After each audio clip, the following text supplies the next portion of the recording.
Soy Marta García Ayer y esto es La España del Futuro, una iniciativa del Foro de Marcas Renombradas Españolas y Crédito y Caución.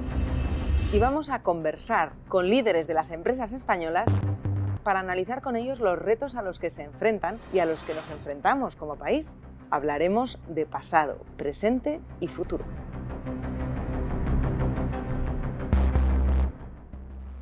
Estamos con Raúl González, que es el CEO para Europa, Oriente Medio y África de Barceló Hotel Group. Y contigo vamos a hablar, Raúl, de cómo es gestionar una empresa como un gigante como Barceló y cómo empezaste en esta empresa.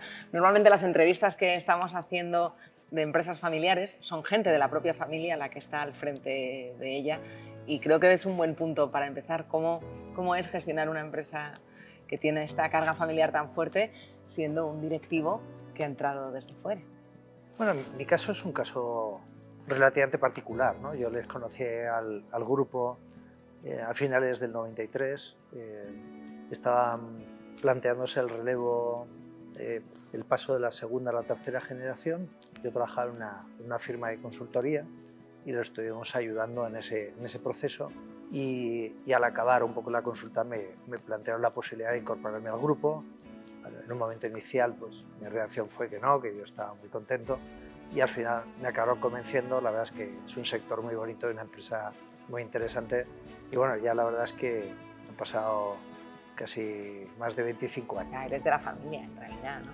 Bueno, todavía no me han aceptado, pero bueno, tenemos mucha relación con todos. Y bueno, siempre es uno de los temas interesantes buscar el equilibrio entre intentar ser un profesional y a la vez mantener una relación personal lo mejor posible, pero no mezclar los mundos, ¿no? Porque cuando los mezclas normalmente se complica, ¿no? ¿Qué ventajas tiene cuando hay que hacer esa transición de una generación a otra en una gran empresa familiar, confiar en el talento externa, en los directivos profesionales? Yo creo que el problema del familiar que se incorpora es que el resto de miembros de la familia siempre pueden tener la sospecha de si es la persona idónea o no. Tiene también ventajas, pues porque vive su proyecto, probablemente tiene mentalidad de muy largo plazo. Yo, de hecho, yo suelo comentar, ¿no?, que creo que mi responsabilidad, o por lo menos cómo la tomo yo, es cómo dejar preparada la compañía lo mejor posible para la próxima generación. Pero normalmente el directivo suele tener un enfoque temporal más corto, pero tiene la ventaja de que puede ser más independiente, y esa vinculación familiar no tiene ese problema de que se le reconozca, ¿no? Tiene otros problemas, pero no tiene ese. Raúl, y ahora que no nos oye nadie, ¿cuáles serían esos inconvenientes? Que seguro que también los hay. A veces pueden pecar, desde la perspectiva del directivo, de un cierto conservadurismo. A uno le apetece hacer algunos proyectos de mayor nivel de riesgo, y la empresa que tiende a ser conservadora pues los retiene y va con un proceso quizás algo más lento de lo que a uno le gustaría, ¿no? Pero probablemente es la propia filosofía de esa empresa que quiere perdurar mucho, ¿no? ¿Y cómo pasa una empresa de ser una pequeña empresa de autocares en los años 30 en España a tener más de 30.000 empleados por todo el mundo? Yo creo que el grupo, como suele pasar, hay puntos de inflexión. Hay momentos en los que cambian las dinámicas, cambian los tamaños, cambian las capacidades de la compañía. La compañía, como bien dices, empieza en un negocio muy pequeñito de transporte durante muchos años, y empieza en la actividad de viajes porque requería menos capital. Y se inicia a principios de los 60 con los hoteles, primero en las Baleares, luego pasamos a Benidorm, y de ahí se da el salto a la República Dominicana. Yo en esa época todavía no estaba en el grupo, pero se hace, yo creo que un cambio, porque se internaliza la empresa de una manera un tanto peculiar, porque no tenía una presencia suficiente en el mercado español y da el salto a la República Dominicana. Con muchísimo éxito, se descubre un nuevo destino, se es pionero. Hay que pensar que ahora esa zona del país, Punta Cana, tiene más de 80.000 habitaciones operativas, es el principal destino del Caribe. Pero alguien tuvo que empezar, ¿no? Claro, pero cuando se llega, era jungla, no había nada, y se construye con una... Yo creo que en ese momento gana la parte de visión respecto a la racionalidad. ¿Qué estudio de mercado te avala que esto va a ir bien? Ninguno. Yo simplemente lo veo, creo que va a ir bien, ¿no? Entiendo que la pandemia ha sido, pensando en las últimas décadas, el gran hito. Eso sí que en una empresa con más de 80 años de historia no había sucedido nunca, tener que paralizarlo todo. Yo llego más, lo he comentado bastantes veces y no se me ocurre ningún sector de actividad económico en la historia de la humanidad que haya tenido un shock como el que ha tenido el sector turístico y de ocio durante el periodo de pandemia, porque fue una paralización absoluta. Es decir, tú puedes tener una caída, hay gente que dice, es que me ha caído la actividad un 10%, un 20%, pero claro, de estar lleno al día siguiente, estar cerrado, pero cerrado por ley, porque te han obligado a cerrar, es que es terrible. Y Raúl, ¿cómo fue la gestión de ese nivel de incertidumbre? ¿Cómo eran esas reuniones a la hora de planear un futuro que era imposible imaginar? Pues cambiamos radicalmente casi todo. Cambiamos los sistemas de reporte, inventamos nuevos indicadores. Por ejemplo, ¿cuánta caja consumimos con todo el negocio cerrado? Eso no se había medido nunca, claro. Nunca, no, porque no tenía sentido. ¿Cuántos meses o años podemos soportar quemando caja sin ninguna actividad? Las reuniones, que normalmente eran de carácter mensual, de comités de dirección, pasaron desde el 20 de febrero del 2020, empezamos a tener una llamada diaria con todos los departamentos y todos los equipos implicados, sábados, domingos, Semana Santa, todos los días, porque decíamos que lo que hoy estoy diciendo es que por la tarde probablemente no tenga sentido. Tuvimos un comité un 12 de marzo del 2020 y dijimos, esto está poniendo fatal, fatal. Yo creo que vamos a tener que cerrar hoteles. Y ya habíamos cerrado en Italia. Y pregunté al equipo, ¿cuánto tardamos en cerrar un hotel? Me dicen, más o menos 2 semanas. Ese día, por la mañana estábamos en comité, ese día por la tarde cerramos el hotel. No 2 semanas, ni 2 horas y habíamos cerrado, porque es que no se podía mantener. Y entonces empezamos a hacer un proceso escalonado de cierre.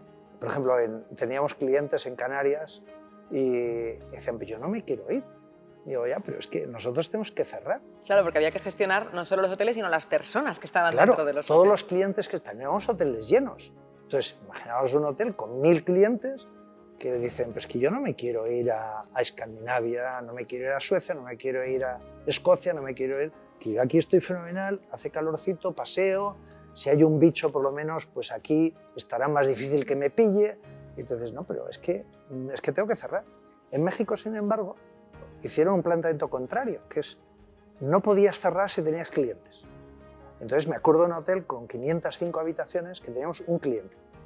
Y decía, mejor le compramos un piso y que se vaya al piso, porque es que tener el hotel abierto para un cliente no puede ser, ¿no? Bueno, claro, porque estábamos hablando del confinamiento en España, pero teníais que gestionar en todos los países. ¿Cuántos son? Nosotros estamos ahora como en 27 países. 27 países, 27 maneras diferentes de gestionar la pandemia. Yo fue una de las cosas que pedí, porque hubo muchas reuniones y qué hacer, qué no hacer, ¿no? Y una de las cosas que pedí es, mira, yo no entiendo la regla del aeropuerto. Esto de los 100 mililitros, yo no lo entiendo. Pero al menos sé qué es lo que hay que hacer. Entonces, por favor, pónganse de acuerdo, al menos a nivel europeo con Schengen, y nos dicen cuál es el protocolo. La gente se paralizó, unos por miedo, otros porque creían qué puede pasar si viajo y luego resulta que me dicen que tengo que volver y tengo que salir corriendo, porque también tuvimos situaciones de ese tipo, ¿no? ¿Y ahora cómo está el sector saliendo adelante del mundo post-COVID? ¿Cómo se plantea esta década? ¿Realmente estamos no queriendo mirar atrás y en un momento de euforia de volver a viajar ahora que se puede? Yo creo que el deseo del viaje se ha acrecentado. La pandemia ha fortalecido al sector y yo creo que vamos a ver años en el futuro muy positivos. Claro, cuando estábamos en plena paralización, dices, ¿de qué me acuerdo? ¿Qué echo de menos? Salir a un restaurante, hablar con los amigos, estar con la familia, comprar elementos materiales, pero en el fondo, yo creo que los grandes recuerdos, las grandes memorias que uno tiene de su vida, están en gran medida vinculados al viaje. Por eso yo siempre digo, yo no trabajamos en el negocio de los hoteles y la hostelería entendido como acomodación, como un sitio donde alojarse. Nosotros trabajamos en el sector de la felicidad. Nosotros tenemos que hacer felices a la gente. Yo al equipo le digo, un hotel es una máquina transformadora, los niños entran, montando ruido y salen educadísimos y simpaticísimos. Tenemos que transformar a la gente. Entonces, eso es donde tenemos que jugar. Y por eso creo que tenemos que jugar con el mundo de la experiencia del cliente, tanto en destino como en el hotel. ¿Y cómo combina la máquina de la felicidad con la inflación? Bueno, yo creo que eso es un tema menor. No, lo que está ocurriendo es que dentro de este debate de la inflación, y entonces la renta disponible de las familias se reduce, por lo tanto la gente va a viajar menos, lo que se está demostrando es que estamos dispuestos a reducir en otras partidas de gasto para poder seguir viajando. ¿Gana la máquina de la felicidad a la máquina de la inflación? Sin duda. La gente prefiere, y simplifico, ¿no?, comer patatas, pero yo mi viaje no me lo quites, ¿no? Y luego hay un componente que se habla muy poco, que es el componente de la salud vinculado con el viaje. Claro, nosotros lo vemos desde una perspectiva española, pero si nos ponemos en lugar de un noruego que vive en el norte, que pasa 3 meses que no ve un minuto el sol durante 3 meses, esa persona necesita venir al sol. Cuando denostamos un poco el concepto sol y playa, no nos damos cuenta de lo que supone desde el punto de vista sanitario. Hay muchos ejemplos a lo largo de estos hitos de las últimas décadas de la historia de una empresa con tanta historia que demuestran cómo ha mejorado y cómo se ha ido transformando el sector, a veces siendo pioneros, a veces aprendiendo de las buenas ideas que tenían otros. Pero ¿cuáles van a ser las grandes transformaciones a futuro? Muy buena pregunta, ¿no? Yo creo que si echamos la vista atrás, ha habido algunos cambios muy significativos en lo que es la experiencia del viaje. En su día buscabas una buena localización, ya sea en una ciudad, ya sea en un lugar vacacional, que tuviera una buena cama, que tuviera una buena ducha, los básicos, ¿no? Yo creo que ahora, una vez que eso está bastante conseguido, la gente lo que busca es una experiencia muy personalizada. Claro, hacerlo con una poca personas y hacerlo muy caro, eso es fácil, pero lo que tenemos que conseguir, lo que en su día se consiguió, por ejemplo, con el Caribe, ¿no? Todo el mundo quiere ir al Caribe. Claro, ¿cómo consigues que en un momento determinado fue un lujo poco accesible, se convierta en lujo accesible? Hacia ahí tiene que ir. Los elementos físicos se irán desarrollando. Conseguiremos que haya elementos tecnológicos que faciliten la labor para el cliente. Pero sobre todo es esa personalización de la experiencia a través del conocimiento del cliente. Y ya para terminar, Raúl, siendo consejero delegado de una empresa en una treintena de países, pues con esas 30.000 empleados, 33.000 empleados, se tiene acceso a hablar con mucha gente diversa, con muchos líderes, tanto políticos como empresariales, de todos los continentes o de muchísimos países. Es una atalaya privilegiada a la hora de saber cómo se ve a España desde fuera y a la economía española. ¿En qué momento está ahora mismo, desde ese punto de vista de la imagen internacional, las empresas y la economía española? Yo creo que tenemos una oportunidad enorme. Hay algunos países en crecimiento que se sienten muy afines con España. Por ejemplo, vas a Medio Oriente, ¿no? Estaba hace unos días en Arabia Saudita. Para ellos el español se siente próximo y quieren hacer negocios con nosotros. Por lo tanto, toda esa parte, por ejemplo, tenemos una oportunidad con los países del norte de África, por ejemplo, también se sienten muy afines. Yo creo que hay una oportunidad que tenemos que aprovechar. No se nos identifica mucho con tecnología, probablemente tenemos que aprovechar que el sector turístico es muy tractor.